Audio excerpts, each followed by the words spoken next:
문재인, 임종석이 적화통일 정책으로 남한 경제를 고의적으로 죽이고 있다. 이성호 경제학 박사. 문재인 정부의 경제정책은 통일정책입니다. 본래 통일의 장기 전망은 북한의 수준을 끌어올려 남한에 근접시켜 통일하는 것인데, 문의 정책은 남한의 경제를 완전히 망하게 해서 역으로 북한에게 접근시키는 전략입니다. 문재인의 경제정책. 기업 죽이기, 삼성 죽이고 대한항공 죽이기, 자영업자 몰락시켜 노동자 만들기 등 지금 남한 경제를 고의적으로 죽이고 있습니다. 무산자 계급의 대량 생산을 통해 공산주의 되어도 손해볼 거 없다, 이런 계층을 양산시키려는 것이죠. 이미 잃을 게 없는 계층, 즉 완전 파산 계층을 양산시켜 인위적 프롤레타리아 혁명을 주도, 지금은 경제 인프라가 무너지는 상태입니다. 지금 최저임금은 우리 경제 생태계가 흡수할 수준을 넘어서는 것입니다. 경제는 서서히 내려앉고 한 번 내리막을 타면 회복이 어렵습니다. 지금 문재인의 정책은 경제 인프라를 무너뜨리는 것입니다. 그가 집권한 지 1년인데 급속히 무너지고 있습니다. 앞으로 4년 더 이런 정책이 계속된다고 생각하면 끔찍합니다. 정말 모으기는 힘들어도 까먹기는 쉽다는 말이 절절히 다가오는 상황입니다. 지금 세계가 호황, 미국, 일본은 완전 고용 상태인데 우리만 청년 실업자 100만의 시대. 작년에 일본에 취업한 젊은이만 2만 6천 명입니다.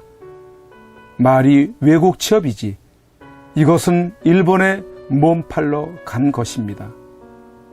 미국은 미성년자까지 취업에 동원되고 있고, 일본은 노동자의 외국 문호를 대폭 개방해서 인력난에 대처하는 중입니다. 우리는 알바도 이제 구조적으로 구할래야 구할 수가 없습니다. 최저임금을 법으로 못 박는 바람에 이럴 경우 가장 심각한 타격은 1, 2차 산업보다 3차 산업이 더 붕괴가 됩니다. 즉 영화계나 가요계, 출판계 같은 문화계가 치명적입니다. 문화비 지출을 줄이게 되는 것이죠. 생활비를 보전하기 위하여 문화비, 유흥비, 여가비를 대폭 감소하기 때문에 모든 유통산업이 다 위축됩니다. 즉 내수가 무너집니다.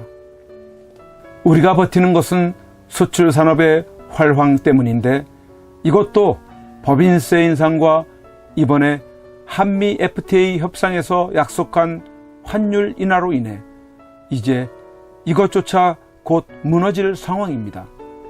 즉 문재인은 내수와 수출 어느 곳에도 출구가 없는 완전 경제봉쇄, 쇄국을 자초했습니다. 자기가 자기 목을 조르는 기이한 경제정책, 저는 이것을 경제 실패라 생각하지 않습니다. 처음에는 문재인 경제팀의 무지나 자편향성에 큰 원인을 두었지만 점점 이것이 임종석의 통일정책의 일환이라는 사실을 알게 되었습니다.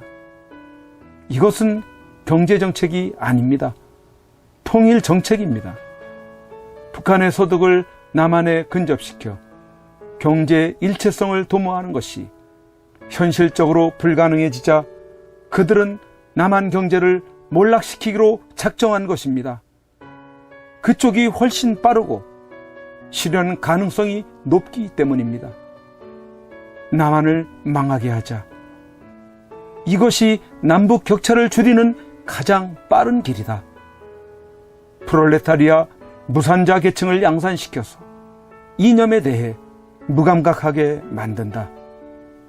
프롤레타리아를 양산시키려면 가장 타겟이 될 만한 계층은 자영업자들입니다.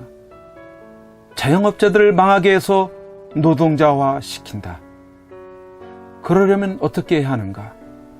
그게 최저임금이고, 그래서 망한 자영업자들은 최저 근로시간을 실시해서 기업 노동자에 편입시킨다는, 기업 노동자들의 비대는 기업의 몰락을 이끌고 전체 한국의 산업구조는 완전히 파괴되는 것입니다.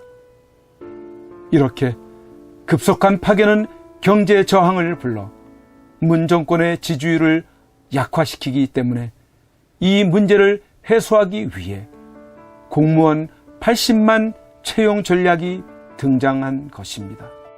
즉, 현재의 국부를 전부 소진시켜 공무원의 월급으로 충당하고, 그 국부가 소진될 때는 자연히 적화에 들어가기 때문에 정치적 저항을 받지 않고 적화할 수 있다는 것.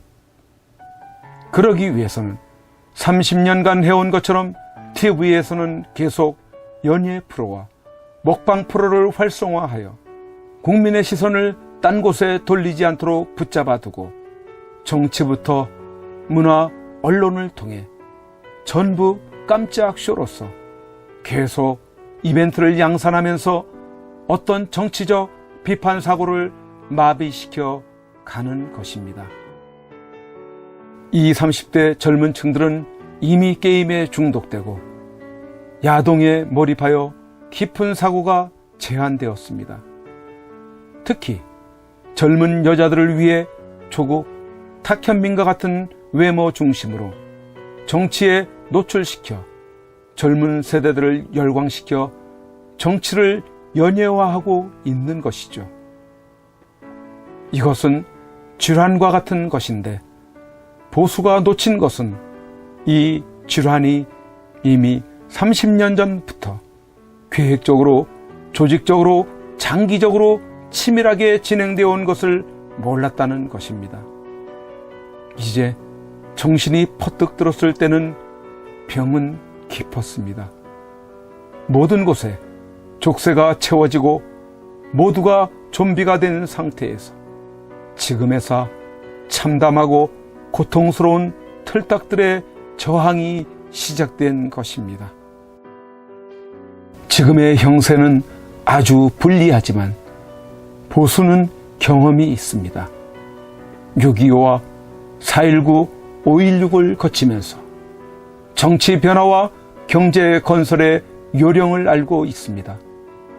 문제는 모두 현역에서 은퇴한 상태지만 이 불패의 세대는 이 전투를 마지막으로 생을 마감하고자 하기 때문에 희망적인 평가가 아니라 객관적으로 평가해서 여전히 보수가 더 승산이 있습니다.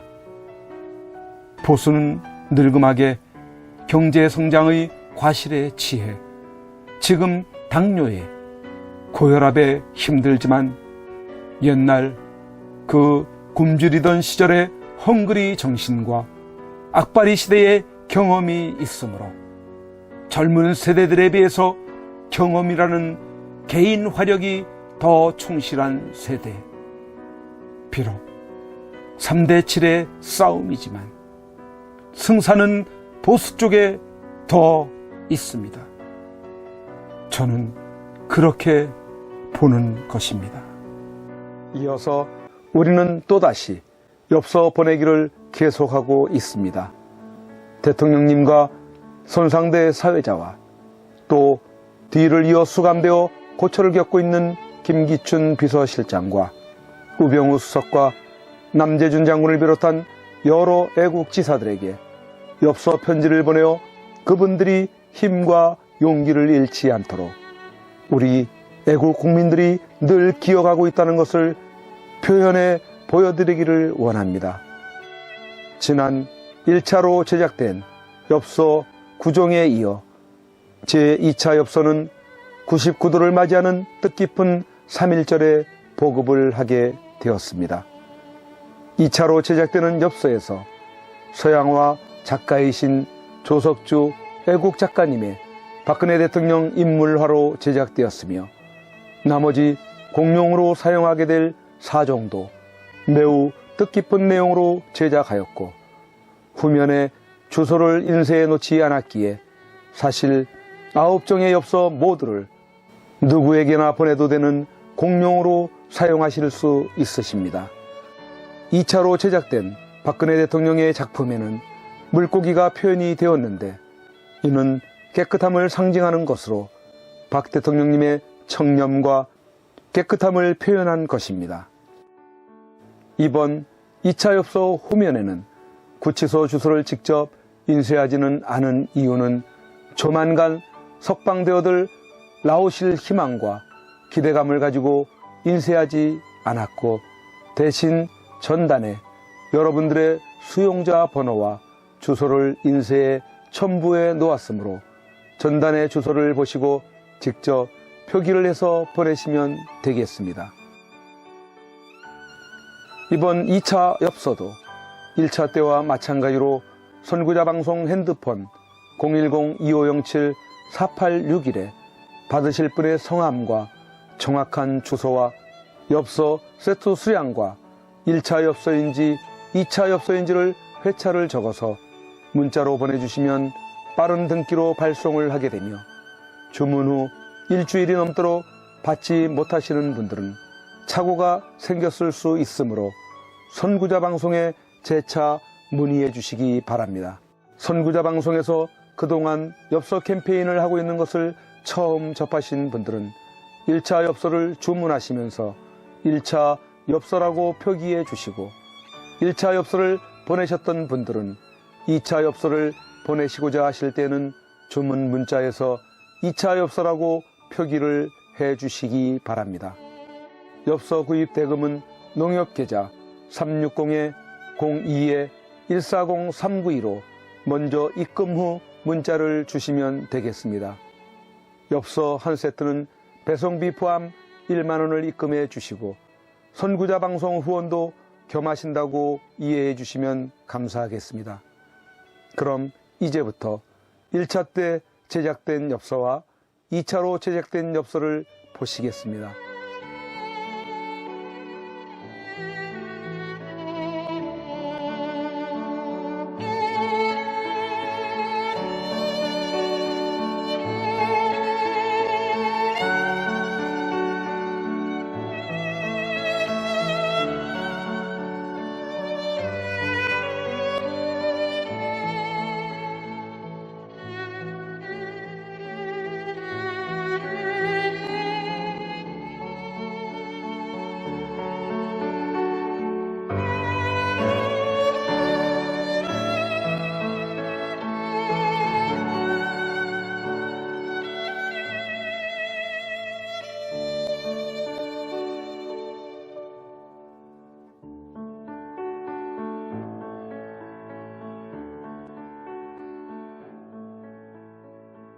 선구자 방송의 엽서 보내기는 석방되어 나오실 때까지 쭉 계속됩니다.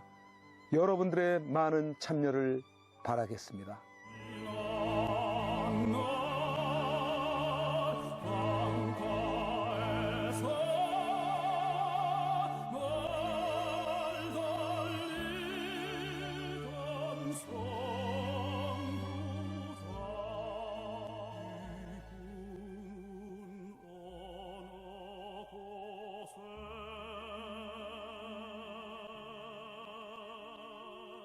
Go